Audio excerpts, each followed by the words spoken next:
राधे राधे दोस्तों, welcome. Get ready to discover some very interesting and surprising true facts in this video. दोस्तों, ऐसा माना जाता है कि भारत में कॉफ़ी की शुरुआत बाबा बुदान द्वारा लाई गई कॉफ़ी बीन से हुई थी। कॉफ़ी के जो बीज होते हैं बाबा बुदान लेकर आए थे।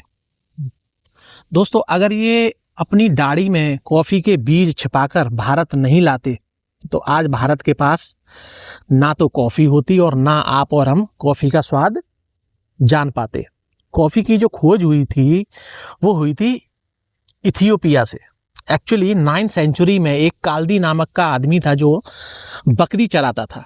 उसने नोटिस किया और देखा कि उसकी बकरियां लाल फलों को खाने के बाद बहुत सक्रिय हो जाती थी और पूरी रात भर सो नहीं पाती थी। पूरी रात में करती रहती थी, चिल्लाती थी। उसने भी काफ़ी कॉफ़ी का ये बीज जब खुद ट्राई किया तो उसे भी बड़ी एनर्जी फील हुई और यहीं से कॉफ़ी का कॉन्सेप्ट पूरी दुनिया के सामने आ गया।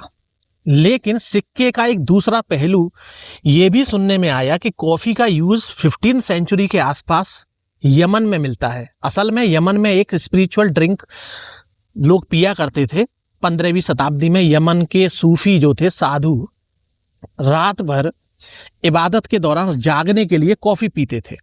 क्योंकि इस्लाम में शराब मना है, इसीलिए यमन के लोग कॉफ़ी को अल्कोहल का अल्टरनेटिव के जैसे यूज़ करते थे और कॉफ़ी को पिया करते थे। फिर आया 17वीं सेंचुरी में एक सूफी संत जिनका नाम था बाबा बुदान।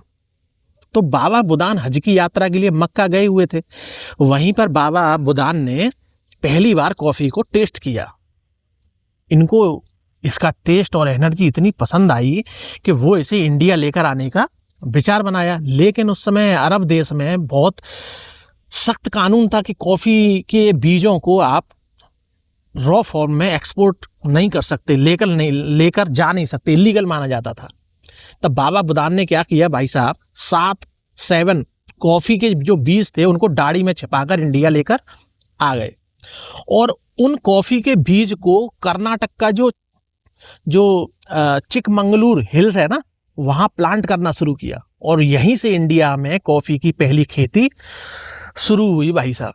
लेकिन जब अंग्रेज भारत आए तो उन्होंने कॉफ़ी को कमर्शियल कर दिया और आज भी इंडिया में 71% कॉफ़ी कर्नाटक से ही आती है। सबसे ज़्यादा कर्नाटक में कॉफ़ी होती है और कॉफ़ी आज हम भारतीयों की आदत बन चुकी है। इथियोपिया की पहाड़ियों से शुरू हुआ ये कॉफ़ी का ये सफ़र यमन के सूफियों तक पहुंचा, फिर बाबा बुदान के साथ भारत आया और आज कॉफ़ी सिर्फ एक ड्रिंक नहीं है, करोड़ों लोगों की